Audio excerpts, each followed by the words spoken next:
just want to make one last point before we continue on in the Gemara and Daf Kuf Nun Hey, and that is, like I mentioned, yesterday was quite a difficult daf. We did it in a relatively rapid pace, and so there are a lot of nuances of the Gemara that we were not able to cover. But I just want to conclude with the Rashbam's psak of the Gemara yesterday. We saw an important machlokus, Moda bishtar shekasvo tzarich lekaimo o eino tzarich lekaimo. If a person acknowledges this is a contract that I gave you, it's a promissory note, or it's a commitment to sell, or whatever it is, a bill of sale, or a deed on a property, but, and then you fill in the blank. Does a person have the ability to negate the shtar after he's already acknowledged that he legally drew it up, or not? So this is a machlokes, and the Rashbam says we paskin like the Rabbi Meir position that's represented in our Mishnah, at least according to some opinions, that a person, once he's acknowledged that the shtar was legally drafted and given to the recipient, he doesn't have the ability to qualify it any further and say, but it's puzzle for another reason. Okay, that's the conclusion of yesterday's Gemara. Itmar. We're in the middle, smack in the middle of Kuf Nun Hey and Aleph. And this will be a much easier daf today. Katan me'ema saimocher b'nichsei av. At what age can a minor legally sell a piece of real estate from the estate? Now, as we're going to see, the Gemara in Gittin actually states, there's a Mishnah Gittin that states that pa'utos, which are small children who are orphans, do have a right to sell off the chattel from the estate of their deceased parent. And the reason is because if we don't allow them to sell off the chattel, what are they going to eat? They need to be able to have some available liquidity, and so we allow them to sell off the metaltalin even at a young age, provided that they display some level of cognition. But when it comes to real estate, we are more concerned that a person will not have the savvy to be able to fetch a proper price when he's young, and therefore people will exploit him or her and take advantage of their youth, which we find takes place even in the world today. So how old does the young heir have to be in order to be able to responsibly sell off property from the estate? So Rava Amar Rav Nachman ben Shmona Esrei Shana v'Rav Huna bar Chinana Amar Rav Nachman mi ben Esrim Shana. So it's a machlokus between Rava and Rav Huna, in each one quoting Rav Nachman. One says 18 and the other one says 20. Meaning that even though the child is above bar mitzvah, we still don't fully have confidence that they're really going to know what to do in selling off real estate. Would you trust your child to sell your house, right? Even though he's 15 or 16 years old? Of course not. So that's the same attitude of the Gemara. So the Gemara now says, Masiv Rabbi Zera. So Rabbi Zera challenges this as follows. Maisa b'vnei brak be'echad shemochar b'nichsei avav u'meis u'bo b'nei mishpacha v'ir arulomar katan haya b'shas misa u'bo v'shalovus Rabbi Akiva malu bodko amar lahem miyatem r'shoim l'navlo va'od simonim asum lishtanos la'achar misa. So the Gemara now brings the story that we saw yesterday, a very important story. What happened is that there was a young man who was an heir to an estate together with his brothers, and he took it upon himself to sell a piece of property to a buyer. Then that young man passed away. The brothers came to the buyer and say to him, this is an invalid sale because our brother was a minor at the time when he sold the property. He wasn't of legal age, and therefore we are invalidating the sale. They come to Rabbi Akiva to ask a shaila. The buyer says, we maintain he was legally an adult. Now, a legal adult is he has to be a certain age, plus he has to have signs of physical maturity. So they said, let's exhume the body. At least this is one way we learned the story yesterday.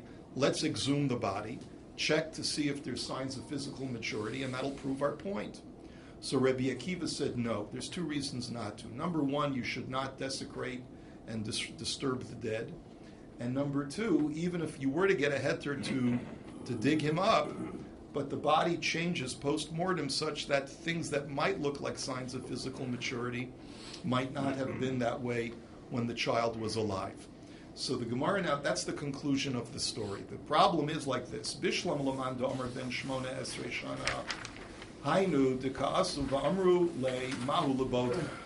So if we know that the child, according to the opinion that says that you only have to be 18 years old, then the story makes sense. Let's say we all know that the kid was 18 years old when he sold the property, but the relatives are claiming that he was not yet physically mature. He hadn't yet produced signs of puberty, and therefore legally he wasn't authorized to sell the property.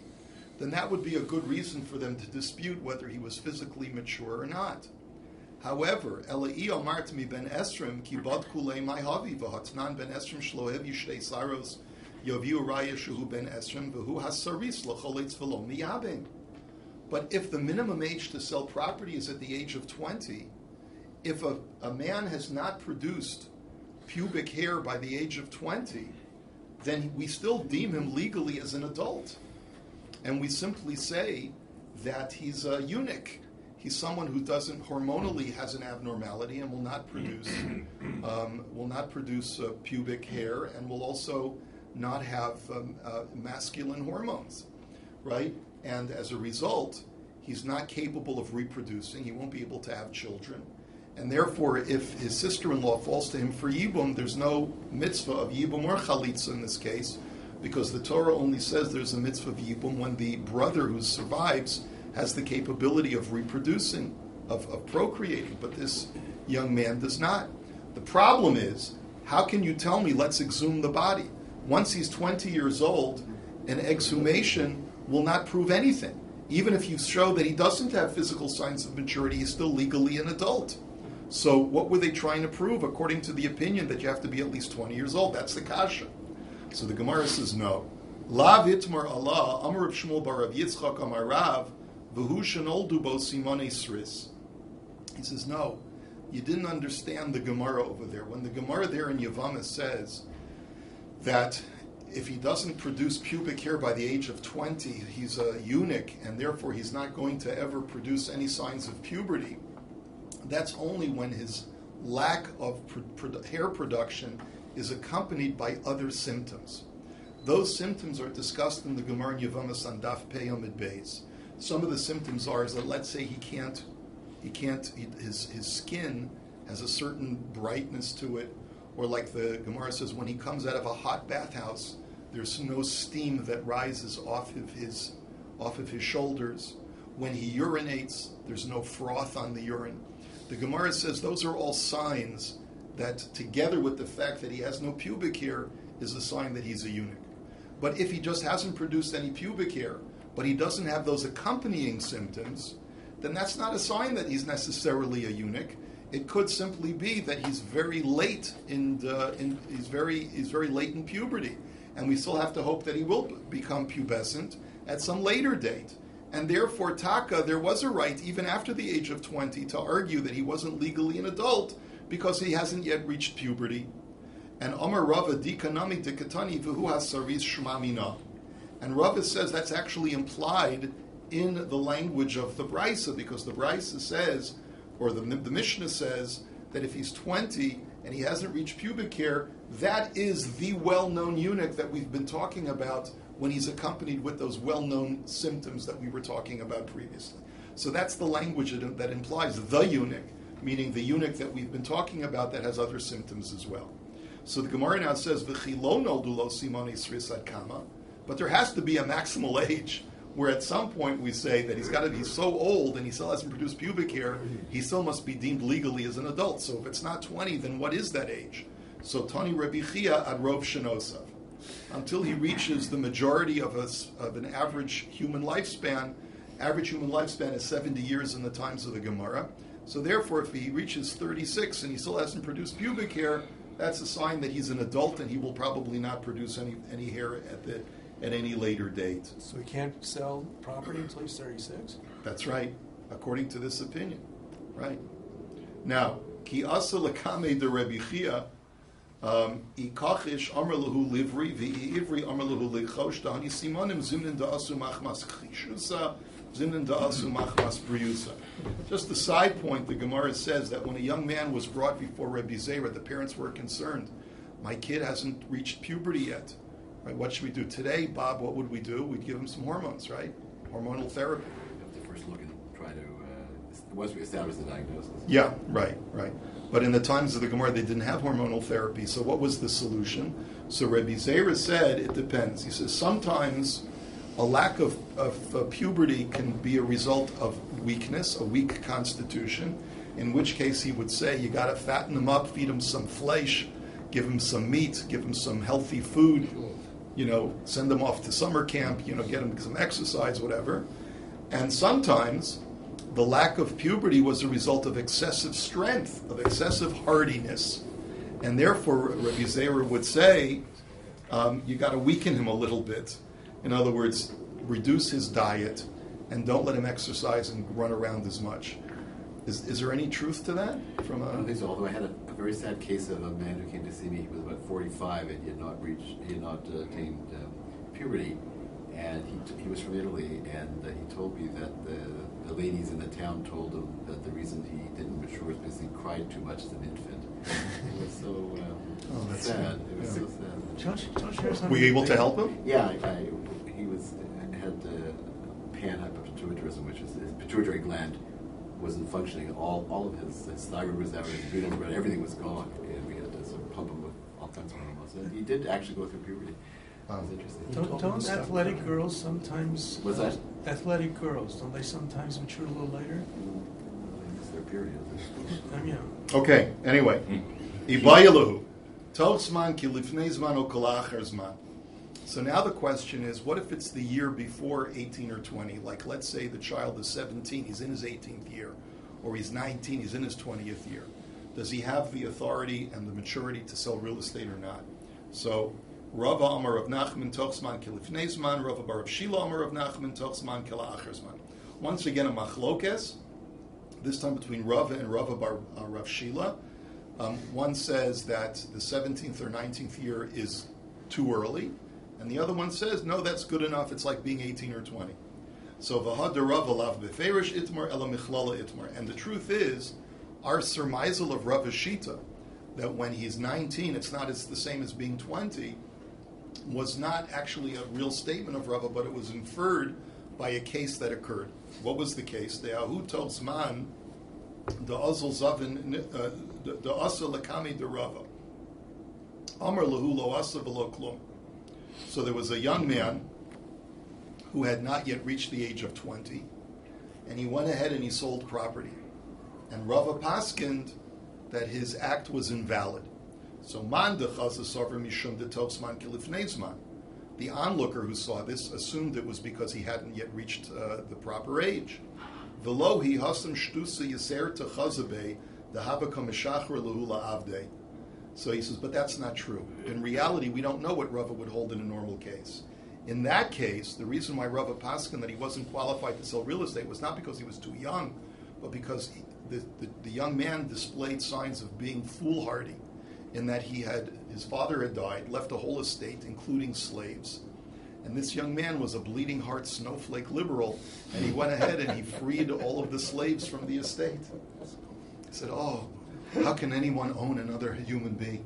Right? And he freed them, right, of course, which is the compassionate thing to do. But Rava said, that's foolhardy. This young man obviously doesn't have the savvy to know how to handle finances responsibly, and that's why he told him he couldn't sell. You have to be harsh. Even if he was 20, That's right. Even if he would have been 20, it wouldn't have helped. 50. Shalach lei Gidel bar Menashe l'Ravi lamdenu ribeinu tinoikes bas arbas reishon of yom echad yodas betiv masu matan mahu.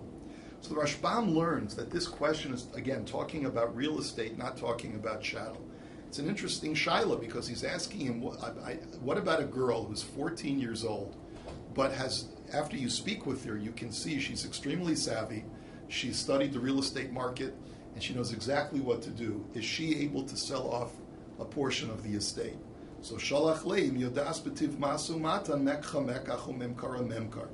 So he said back, if you can give her a farher, a test, and see that she really knows what she's doing and knows market prices and knows the real estate market, then it's perfectly fine, even though she hasn't reached the age of 20. And the Rashbam says what we see from here is that the age of 20 is talking about an average person.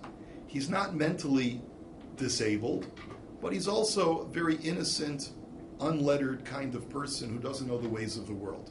So in that kind of situation, you have to wait until he's at least 20. But if a young man or young woman is precocious, and they're very savvy, and they've to show that they're very savvy, then they can sell it even at a younger age. So Frak the Gemara, why did he specifically ask him about a 14-year-old girl? V'lishlach leitinok. Why didn't you ask him about a 14-year-old boy? So Ma'aser Shahaya Kachaya, because that was the Ma'aser Shahaya. That's what the Shaila that was presented to him. V'lishlach leitinokos v'ashtemes reisham v'yom echad Ma'aser Shahaya Kachaya. And so why don't you ask him a Shaila about a 12-year-old girl? The truth is, he could have asked about a 12-year-old girl also, because that's the minimum age of Bas Mitzvah, but this was the story. The Shaila was brought to him specifically as a 14-year-old girl. Now, Hahu Pachos mi ben Esim da Ozol Zavin Nichsei Avuhu Kigidol Bar Menashia. So there was once a man who was under the age of 20, and he sold a portion of the estate of his father, but it was the same kind of situation of Gidol Bar Menashia where the kid was savvy. Let's say he was a 16-year-old young man, but he really understood the market properly, and he got a good price for the real estate. However, as we'll see in a moment, his relatives were annoyed with him. They didn't want him to sell that property, and so they wanted to invalidate the sale under the pretense that he's not mature enough to know what he's doing. So Asa Lakami de Rava, Amru Krove Zila Chol Tmari Vishadi Be Kashiasa Be Rava. So his relatives told him, listen, act like an idiot. Go eat some dates in Rava's presence and spit out the pits right in front of him. He'll think you're like some uncultured, uncouth bumpkin, and that way he'll see that you really are not mature enough to know what to do. So Avad Hachi, Amr Lahu Zvine Lav Zvine. So that's exactly what the young man did. And Rava sees this behavior and he says, you're not mature enough to sell real estate. So Kika Kasvu Le Shtara Amr Le Lukuchos Zil Emale Larava Mekilas Esther Bezuz the Star Demar Bezuza? Question mark. So the buyer was also a little pretty clever. The buyer saw exactly what was going on. They saw through the whole ruse, and so they turned to the kid as the Beis Din of Rav is writing up the psak to invalidate the sale, and they tell the young man, say, listen, I don't understand. When you want to buy a whole Megillas Esther, which is 10 chapters of prose, you pay only one zuz to the sofer. How a chutzpah that Rabbi's Beis Din is charging you a zuz to write up just one page of psak halacha. And the kid said, hey, you're right. See, he was savvy. He knew about finances. So Azal Amar. So he went to say, Rabbi, hey, how come you're charging me a zuz to write up this shtar if I can get a whole Megillas Esther for the same price? So Amar Lahuz, Vini Zvini. So Rabbi says, aha, you are pretty savvy when it comes to finances, and therefore we're not invalidating the sale. The sale is final. So Amru Le Krove Lukuchos Agmaru. So the brothers of the kid were now very upset at Rabbi. They said he only knew to say that because the buyer told him what to say. So Amar Lahu Misabri Le Savar, keeping the Misabri Le V'Savar made the Yada. So Rabbi says, no, come on.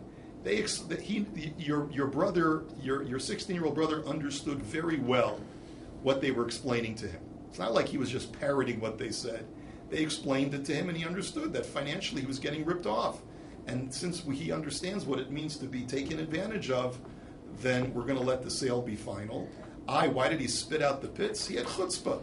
That doesn't mean just because a person has chutzpah doesn't mean they're not financially savvy. So, Amar Rav Huna Bereda Rav Yehoshua, Ula Edus Eduse Edus.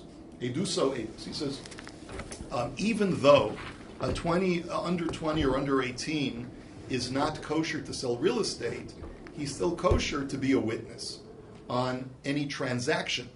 So, Amar Marzutra lo Amran Elul Metal Tlilo Makarkali lo. But comes along Mar Zutra and he says, but that's only for chattel transactions, because just like he's only mature enough to sell chattel but not karka, so too he can only testify on chattel transactions, not on real estate transactions. So Amalei Ravashi Mar Zutra Maishna Metal Tali Zvine Zvine. He says, so Ravashi says, I don't understand your logic, Mar Zutra. Why are you saying that he can only be a kosher aid on chattel transactions because he's allowed to sell chattel. He can't sell real estate. So elame'ata hadit nan hapuutos mekhan mekach umemkar and memkar b'metaltalin hachanami deidus and edus. He says, but that Mishnah in Gittin said that even a child under the age of bar and bas mitzvah is allowed to sell chattel as long as they show that they know what they're doing. They can be even 6 or 7 years old, as long as they know what they're doing. Are you going to tell me that they can be a kosher witness because they're allowed to sell chattel, according to that argument? Some are like, no.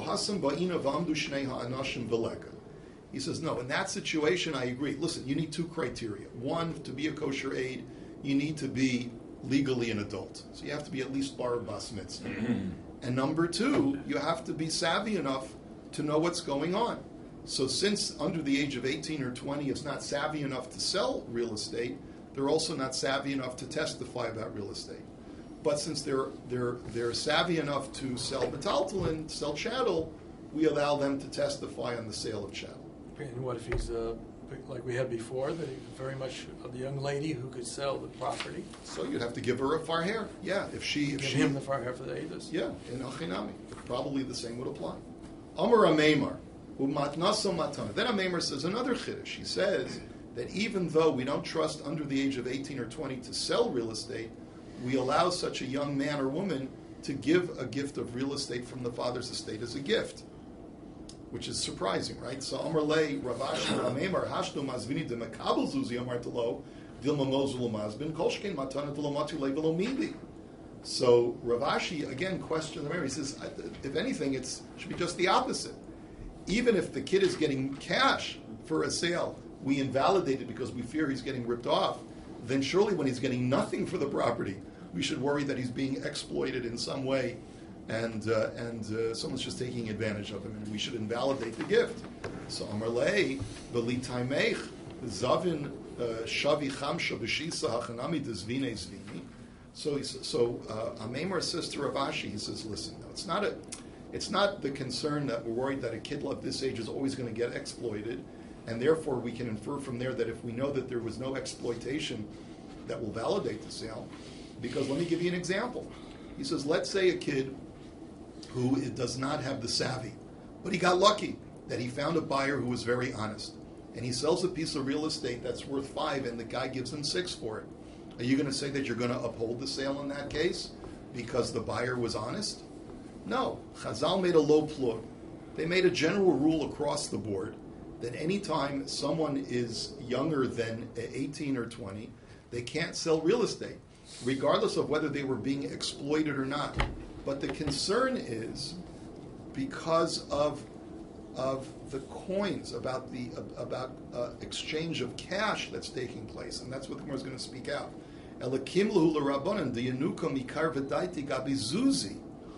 This was the concern that Chazal had, that a young man or woman has a desire, is mesmerized by cash. They feel that, I remember when I made my first $20, I thought I was a millionaire, right? Because when I was, 12 years old, right? You made your first $20, you think, oh my gosh, I could support a family now. I don't need my parents anymore, right? That's what you think when you're young, right? So his kids are mesmerized by cash. He says, "V'iyamar zvine zvine zimnan demekarkashi leizuzi v'azul mazben lekulu nichse de'avua." He says, what's going to happen is if a guy, we're worried that a guy's going to cling together. What's the word I'm looking for? Jingle. He's going to jingle a bag of coins together, and the kid's going to hear the coins, and he's going to be so mesmerized, thinking that he's a millionaire now, that he's going to sell his whole father's estate for a pittance. And that's the concern. Aval gabi matana, but that's not the concern that Chazal had. They never made the takana by gifts. He says because there's no seduction of cash. Ilav dahabale hanamine lo have yoiv le matana, and therefore amru rabbanan tihabi matnasa matana duli avdi lahumili. He says by a gift there's no seduction of cash involved. No one's jingling a bag of coins in front of the kid. And Chazal therefore said, the reason why we allow a child to give a gift of his father's estate to others is because invariably these people must have done something nice to the child. They made that child feel in some way validated, supported, and therefore we want to encourage that kind of behavior because invariably this young man or woman is going to need help in the next few years being able to get on their own 2 feet. And so that's why we want to encourage these gifts, so that it will encourage people with kind hearts to continue helping these kids along. So, and therefore, the Rabbanan said, let it be a good gift so that the people will continue doing nice things for this kid and help him get on his feet until he's mature enough to do it on his own. Okay, we'll hold it here for today. Have a wonderful day.